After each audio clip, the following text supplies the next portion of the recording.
घर में घुसते ही श्वेता के बिगड़े बिगड़े से तेवर देख अनुज भांपने लगा था कि आज कुछ हुआ है, वरना रोज मुस्कुराकर स्वागत करने वाली श्वेता का चेहरा यूं उतरा हुआ न होता। लो, दीदी का पत्र आया है।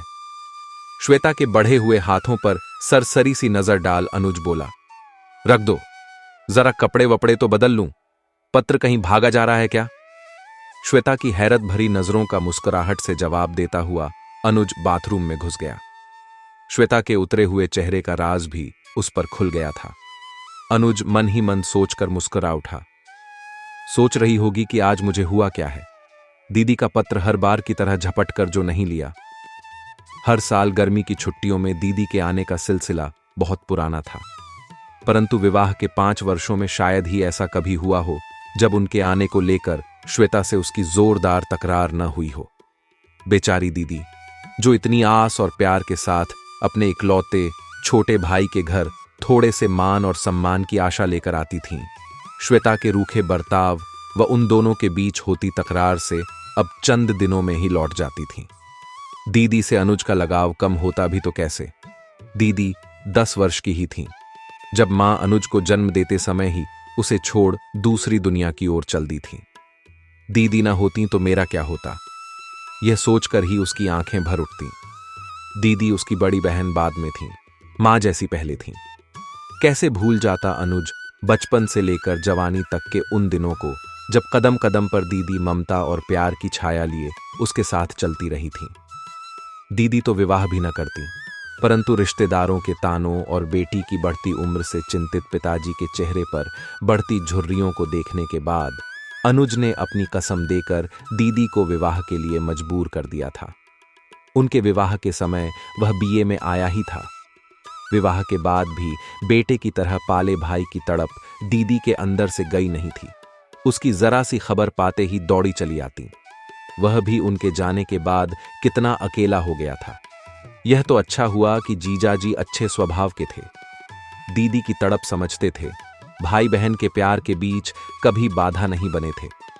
श्वेता को भी तो वहीं ढूंढ कर लाई थी। उन दिनों की याद से अनुज मुस्कुरा उठा। दीदी उसके विवाह की तैयारी में बावरी हो उठी थी। ऐसा भी नहीं था कि श्वेता को इन बातों की जानकारी न हो। विवाह के शुरुआती दिनों में ही सारी राम कहानी उसने सुना दी थी। विवाह के बाद जब पहली बार दीदी आई थीं, तो श्वेता भी उनसे मिलने के लिए बड़ी उत्साहित थी और स्वयं अनुज तो पगला सा गया था। आखिर उसके विवाह के बाद वह पहली बार आ रही थी। वह चाहता था भाई की सुखी गृहस्थी देखकर वह खिल उठे। पति के ढेरों आदेश निर्देश पाकर श्वेता का उत्साह कुछ कम हो गया था। वह कुछ सहम सी भी गई थी, परंतु अनुज तो अपनी ही धुन में था। चाहे कुछ हो जाए, दीदी को इतना सम्मान और प्यार मिलना चाहिए कि उनकी ममता का जरा सा कर्ज तो वह उतार सके। दीदी के आने के बाद उन दोनों के बीच श्वेता कहीं खो सी गई थी। उन दोनों को अपने में ही मस्त पाकर उनके साथ बैठकर स्वयं भी उनकी बातों में शामिल होने की कोशिश करती, पर अनुज ऐसा मौका ही न देता। तब वह खींचकर रसोई में घुस खाना बनाने की कोशिश में लग जाती।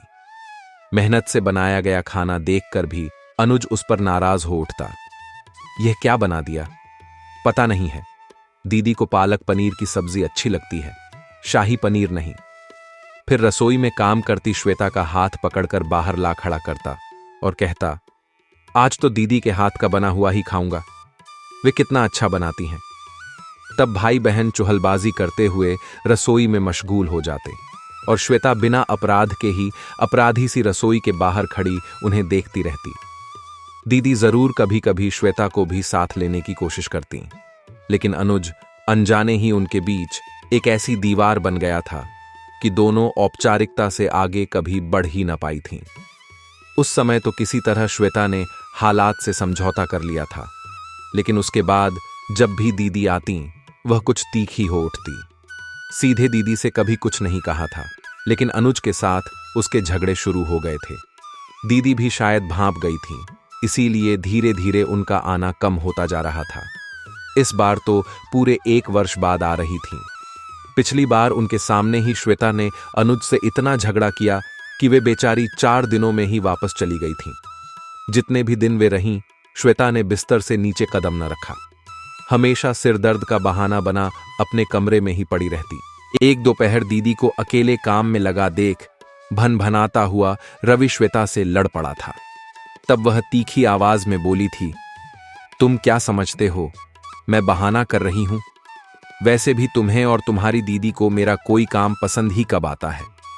तुम दोनों तो बातों में मशगूल हो जाओगे, फिर मैं वहां क्या करूंगी? बढ़ते बढ़ते बात तेज झगड़े का रूप ले चुकी थी। दीदी कुछ बोली नहीं, पर दूसरे ही दिन सुबह अनुज द्वारा मिन्नतें करने के बाद भी चली गई थी। उनके चले जाने के बाद भी बहुत दिनों तक श्वेता और अनुज के संबंध सामान्य न हो पाए थे। दीदी के इस तरह चले जाने के कारण वह श्वेता को माफ नहीं कर पाया था। दोनों के बीच बढ़ते तनाव को देख अभी तक खामोशी से सब कुछ देख रहे पिताजी ने आखिरकार एक दिन रात को खाने के बाद टहलने के लिए निकलते समय उसे भी साथ ले लिया था। वे उसे समझाते हुए बोले थे, पति पत्नी के संबंध का अजीब ही कायदा होता है। इस रिश्ते के बीच किसी तीसरे की उपस्थिति बर्दाश्त नहीं होती है। लेकिन दीदी कोई गैर नहीं है। बीच में ही बात काटते हुए अनुज का स्वर रोष से भर उठा था। बेटा, विवाह के बाद सबसे नजदीकी रिश्ता पति पत्नी का ही होता है। बाकी संबंध गौण हो जाते हैं। माना कि सभी संबंधों की अपनी अपनी अहमियत है, लेकिन किसी भी रिश्ते पर कोई रिश्ता हावी नहीं होना चाहिए, वरना कोई भी सुखी नहीं रहता। तुम ही बताओ, इतनी कोशिशों के बाद भी क्या तुम्हारी दीदी खुश हैं? समझाते समझाते पिताजी सवाल सा कर उठे थे। तो मैं क्या करूं? श्वेता की खुशी के लिए उनसे सारे संबंध तोड़ लूं या फिर दीदी के लिए श्वेता से? रवि असमंजस में था। आप तो जानते ही हैं कि दोनों ही मुझे कितनी प्रिय हैं। संबंध तोड़ने के लिए कौन कहता है? पिताजी धीरे से हंस पड़े थे, फिर गंभीर होकर बोले, यह तो तुम भी मानते ही होगे कि श्वेता मन से बुरी या झगड़ालू नहीं है। मेरा कितना ख्याल रखती है, तुम्हारे लिए भी आदर्श पत्नी सिद्ध हुई है। फिर दीदी से ही उसकी क्या दुश्मनी है? अनुज के इस सवाल पर थोड़ी देर तक उसे गहरी नजरों से देखने के बाद वे बोले, कोई दुश्मनी नहीं है। याद करो, पहली बार वह भी कितनी उत्साहित थी इस सब के लिए। अगर कोई दोषी है तो वह स्वयं तुम हो। मैं? सीधे सीधे अपने को अपराधी पाकर अनुज अचकचा उठा था। हां, तुम उन दोनों के बीच एक दीवार बनकर खड़े हो। कुछ करने का मौका ही कहां देते हो। आखिर वह तुम्हारी पत्नी है। वह तुम्हारी खुशी के लिए कुछ भी करने को तैयार रहती है, लेकिन तुम हो कि अपनी बहन के आते ही उसके पूरे व्यक्तित्व को ही नकार देते हो। पिताजी सांस लेने के लिए तनिक रुके थे। अनुज सिर झुकाए चुप बैठा, किसी सोच में डूबा सा था। बेटा, मुझे बहुत खुशी है कि तुम्हारी दीदी और तुम में इतना स्नेह है। भाई बहन से कहीं अधिक तुम दोनों एक दूसरे के अच्छे दोस्त हो, पर अपनी दोस्ती की सीमाओं को बढ़ाओ। अब श्वेता को भी इसमें शामिल कर लो। यह उसका भी घर है। उसे तय करने दो कि वह अपने मेहमान का कैसे स्वागत करती है। विश्वास मानो, इससे तुम सबके बीच से तनाव और गलतफहमियों के बादल छंट जाएंगे और तुम सब एक दूसरे के अधिक पास आ जाओगे। पिताजी ने अनुज को समझाया। आज फिर वही दिन वापस आया है जब दीदी फिर घर आ रही है। बाथरूम से झटपट नहाकर वह बाहर निकाला। चाय और गर्मागर्म नाश्ते की प्लेट उसका इंतजार कर रही थी। नाश्ते के दौरान वे दोनों खामोश ही रहे।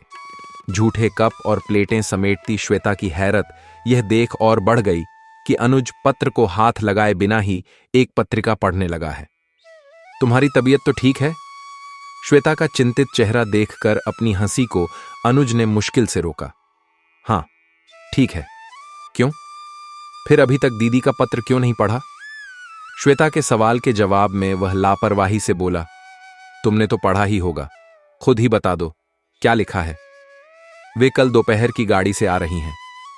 अच्छा, कहकर वह फिर पत्रिका पढ़ने में मशगूल हो गया। कुछ देर तक श्वेता वहीं खड़ी गौर से उसे देखती रही, फिर कमरे से बाहर निकल गई। दूसरे दिन रविवार था। सुबह सुबह अनुज को अखबार में खोया पाकर श्वेता बहुत देर तक खामोश न रह सकी। दीदी आने वाली हैं, तुम्हें कुछ ख्याल भी है? पता है, अखबार में नजरें जमाए हुए ही वह बोला। खाक पता है। श्वेता झुंझला उठी थी। कुछ सामान वगैरह लाना है या नहीं? घर तुम्हारा है, तुम जानो। उसकी झुंझलाहट पर वह खुद मुस्कुरा उठा। कुछ देर तक उसे घूरने के बाद पैर पटकती हुई श्वेता थैला और पर्स ले बाहर निकल गई। जब वह लौटी तो भारी थैले के साथ पसीने से तरबतर थी। अनुज आश्चर्यचकित था। वह दीदी की पसंद की एक एक चीज छांट कर लाई थी। दोपहर के खाने में क्या बनाऊं? सवालिया नजरों से उसे देखते हुए श्वेता ने पूछा। तुम जो भी बनाओगी लाजवाब ही होगा, कुछ भी बना लो। अनुज की बात सुन श्वेता ने उसे यूं घूर कर देखा जैसे उसके सिर पर सींग उग आए हों। दोपहर तक वह खाना तैयार कर चुकी थी। अनुज की तेज नजरों ने देख लिया था कि सभी चीजें दीदी की पसंद की ही बनी हैं। वास्तव में वह मन ही मन पछता भी रहा था।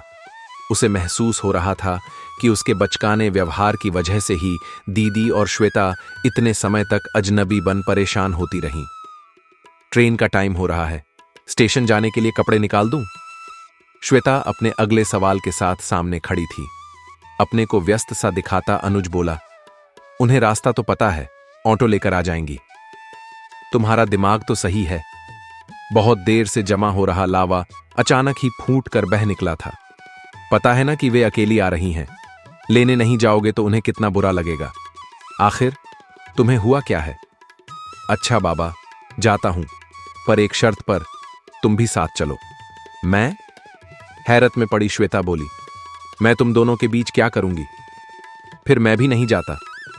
उसे अपनी जगह से टस से मस न होते देख आखिर श्वेता ने ही हथियार डाल दिए। अच्छा उठो, मैं भी चलती हूं। श्वेता को साथ आया देख दीदी पहले तो हैरत में पड़ी, फिर खिल उठी। शायद पिछली बार के कटु अनुभवों ने उन्हें भयभीत कर रखा था। स्टेशन पर श्वेता को भी देख एक पल में सारी शंकाएं दूर हो गईं। श्वेता जैसे ही दीदी के पैर छूने को झुकी तो दीदी ने श्वेता को गले लगा लिया। अनुज सोच रहा था, इतनी अच्छी तरह से तो वह घर में भी कभी नहीं मिली थी। किस सोच में डूब गए? दीदी का खिलखिलाता स्वर उसे गहरे तक खुशी से भर गया। सामान उठा, वह आगे आगे चल दिया। श्वेता और दीदी पीछे पीछे बतियाती हुई आ रही थीं। दीदी के घर आने के बाद खाने की मेज पर भी अनुज कम बोल रहा था। श्वेता ही आग्रह कर करके दीदी को खिला रही थी। हर बार श्वेता के अबोलेपन की स्थिति से शायद माहौल तनावयुक्त हो उठता था। इसीलिए दीदी अब जितनी सहज व खुश लग रही थीं, उतनी पहले कभी नहीं लगी थीं। खाने के बाद वह उठकर अपने कमरे में आ गया। वे दोनों बहुत देर तक वहीं बैठी बातों में जुटी रहीं। कुछ देर बाद श्वेता कमरे में आकर दबे स्वर में बोली, यहां क्यों बैठे हो? जाओ, दीदी से कुछ बातें करो ना। तुम हो ना, मैं कुछ देर सोऊंगा। कहते कहते अनुज ने करवट बदलकर आंखें मूंद लीं। रात के खाने की तैयारी में श्वेता का हाथ बंटाने के लिए दीदी भी रसोई में ही आ गईं। अनुज टीवी खोलकर बैठा था। अनुज की तबीयत ठीक नहीं है क्या? रसोई घर से आता दीदी का स्वर सुन अनुज के कान चौकन्ने हो गए। पल भर की खामोशी के बाद श्वेता का स्वर उभरा, नहीं तो आजकल ऑफिस में काम अधिक होने से ज्यादा थक जाते हैं, इसलिए थोड़े खामोश हो गए हैं। आपको बुरा लगा क्या? अरे नहीं, इसमें बुरा मानने की क्या बात है। वैसे भी तुम्हारा साथ ज्यादा भला लग रहा है। पहली बार ऐसा लग रहा है कि अपने मायके आई हूं। मां तो थी नहीं जिनसे यहां आने पर मायके का एहसास होता। पिताजी और भाई का मान दुलार था तो, पर असली मायके का एहसास तो मां या भाभी के प्यार और मनोहार से ही होता है। दीदी, मुझे माफ कर दीजिए, श्वेता ने हौले से कहा। मैंने आपके साथ अच्छा व्यवहार नहीं किया। ऐसी बात नहीं है, हमने तुम्हें अवसर ही कहां दिया था कि तुम अपना अच्छा या बुरा व्यवहार सिद्ध कर सको। खैर छोड़ो, इस बार जैसा सुकून मुझे पहले कभी नहीं मिला। दीदी का स्वर संतुष्टि भरा था। टीवी के सामने बैठे अनुज का मन भी दीदी की खुशी और संतुष्टि देख श्वेता के प्रति प्यार और गर्व से भर उठा था। सुबह उसके उठने से पहले ही दीदी और श्वेता उठकर काम के साथ साथ बातों में व्यस्त थीं। रात भी अनुज तो सो गया था। वे दोनों जाने कितनी देर तक एक साथ जागती रही थीं। जाने उनके अंदर कितनी बातें दबी पड़ी थीं जो खत्म होने का नाम ही नहीं ले रही थीं। रात को जब भी अनुज की आंख खुलती तो वह श्वेता और दीदी को बात करता हुआ देखता। अनुज को एक बार फिर अपनी मूर्खता पर पछतावा हुआ। अगली सुबह बिस्तर से उठकर वह ऑफिस जाने की तैयारी में लग गया। कहां जा रहे हो? शीशे के सामने बाल संवार रहे अनुज के हाथ अचानक श्वेता को देख रुक गए। ऑफिस? दीदी आई हैं? फिर भी? श्वेता की हैरानी वाजिब थी। दीदी के लिए अनुज पहले पूरे वर्ष की छुट्टियां बचा के रखता था। जितने भी दिन वह रहती, वे उन्हें घुमाने फिराने के लिए छुट्टियां लेकर घर बैठा रहता था। छुट्टी क्यों नहीं ले लेते? हम सब घूमने चलेंगे, श्वेता जोर देते हुए बोली। नहीं, इस बार छुट्टियां बचा रहा हूं, शरारत भरी नजर श्वेता के चेहरे पर डालता हुआ अनुज बोला। क्यों? श्वेता के सवाल के जवाब में उसने उसे अपने पास खींच लिया। क्योंकि इस बार मैं तुम्हें मसूरी घुमाने ले जा रहा हूं। अभी छुट्टी ले लूंगा तो बाद में नहीं मिलेंगी। श्वेता की आंखें भीग उठी थीं। शायद वह विश्वास नहीं कर पा रही थी कि अनुज की जिंदगी और दिल में उसके लिए भी इतना प्यार छिपा हुआ है। अपने को संभाल, आंखें पोंछती वह लाड़ भरे स्वर में बोली। मसूरी जाना क्या दीदी से अधिक जरूरी है? मुझे कहीं नहीं जाना, तुम्हें छुट्टी लेनी ही पड़ेगी। अच्छा, ऐसा करता हूं, सिर्फ आज की छुट्टी ले लेता हूं, वह समझौते के अंदाज में बोला। लेकिन इसके बाद जितने भी दिन दीदी रहेंगी, तुम ही उनके साथ रहोगी। मैं अकेले? श्वेता घबरा रही थी। मुझसे फिर कोई गलती हो गई तो क्या, उसे सुधार लेना? मुझे तुम पर पूरा विश्वास है, मन ही मन सोचता जा रहा था अनुज। मैं भी तो अपनी गलती ही सुधार रहा हूं। वह अनुज की प्यार और विश्वास भरी निगाहों को पल भर देखती रही, फिर हंसकर बोली। अच्छा, अब छोड़ो, चलकर कम से कम आज की पिकनिक की तैयारी करूं। दीदी पूरे 15 दिनों के लिए रुकी थीं। श्वेता और उनके बीच संबंध बहुत मधुर हो गए थे। इस बार पिताजी भी अधिक खुश नजर आ रहे थे। दीदी के जाने का दिन ज्यों-ज्यों नजदीक आ रहा था, श्वेता उदास होती जा रही थी। आखिरकार जीजा जी के बुलावे के पत्र ने उनके लौटने की तारीख तय कर दी। दौड़ी दौड़ी श्वेता बाजार जाकर दीदी के लिए साड़ी और जीजा जी के लिए कपड़े खरीद लाई थी। तरह तरह के पापड़ और अचार दीदी के मना करने के बावजूद उसने बांध दिए थे। शाम की ट्रेन थी। श्वेता दीदी के साथ के लिए तरह तरह की चीजें बनाने में व्यस्त थी। अनुज सामान पैक करती दीदी के पास आ बैठा। दीदी ने मुस्कुराकर उसकी तरफ देखा। अब तुम कब आ रहे हो श्वेता को लेकर? आऊंगा दीदी, जल्दी ही आऊंगा। बैठी हुई दीदी की गोद में वह सिर रख लेट गया था। तुम नाराज तो नहीं हो ना? किस लिए? उसके बालों में हाथ फेरती हुई दीदी एकाएक ही उसकी बात सुन हैरत में पड़ गई। मैं तुम्हारे साथ पहले जितना समय नहीं बिता पाया ना, अनुज बोला। नहीं रे, बल्कि इस बार मैं यहां जितनी खुश रही हूं उतनी पहले कभी नहीं रही। श्वेता के होते मुझे किसी भी चीज की कमी महसूस नहीं हुई। एक बात बताऊं, मुझे बहुत डर लगता था। तेरे इतने प्यार जताने के बाद भी लगता था मेरा भाई मुझसे अलग हो जाएगा। कभी कभी सोचती शायद मेरे आने की वजह से ही श्वेता और तुम्हारे बीच झगड़ा होता है। तुझे देखने के लिए मन न तड़पता तो शायद यहां कभी आती ही नहीं। श्वेता के इस बार के अच्छे व्यवहार ने मुझे एहसास दिलाया है कि भाई तो अपना होता ही है, पर भाभी को अपना बनाना पड़ता है, क्योंकि वह अगर अपनी न बने तो धीरे धीरे भाई भी पराया हो जाता है। आज मैं सुकून महसूस कर रही हूं। श्वेता जैसी अच्छी भाभी के होते मेरा भाई कभी पराया नहीं होगा। इस सबसे भी बढ़कर पता है उसने क्या दिया है मुझे? क्या? मेरा मायका, जो मुझे पहले कभी नहीं मिला था। श्वेता ने मुझे वह सब दे दिया है। दीदी की आंखें बरस उठी थीं। श्वेता ने यह जो एहसान मुझ पर किया है, इसका कर्ज कभी नहीं चुका पाऊंगी। खाना तैयार है। श्वेता कब कमरे में आई पता ही न चला, लेकिन उसकी भीगी भीगी आंखें बता रही थीं कि वह बहुत कुछ सुन चुकी थी। गर्व से निहारती अनुज की आंखों में झांक श्वेता बोली, कैसे भाई हो? पता नहीं, आज सुबह से दीदी ने कुछ नहीं खाया। चलो, खाना ठंडा हो रहा है। दीदी को ट्रेन में बिठा अनुज उनका सामान व्यवस्थित करने में लगा हुआ था। श्वेता दीदी के साथ ही बैठी उन्हें दशहरे की छुट्टियों में आने के लिए मना रही थी। हमेशा उतरे मुंह से वापस होने वाली दीदी का चेहरा इस बार चमक रहा था। ट्रेन की सीटी की आवाज के साथ ही अनुज ने कहा, उतरो श्वेता, ट्रेन चलने वाली है। श्वेता दीदी से लिपट गई। जल्दी आना और जाते ही पत्र लिखना। अब पहले तुम दोनों मेरे घर आना। भीगी आंखों के साथ दीदी मुस्कुरा रही थीं। उनके नीचे उतरते ही ट्रेन ने सरकना शुरू कर दिया। दीदी, पत्र जरूर लिखना। दोनों अपने अपने रूमाल हिला रही थीं। ट्रेन गति पकड़ स्टेशन से दूर होती जा रही थी। श्वेता ने पलटकर अनुज की तरफ देखा। अनुज की गर्व भरी आंखों को निहारती श्वेता की आंखें भी चमक उठी थीं।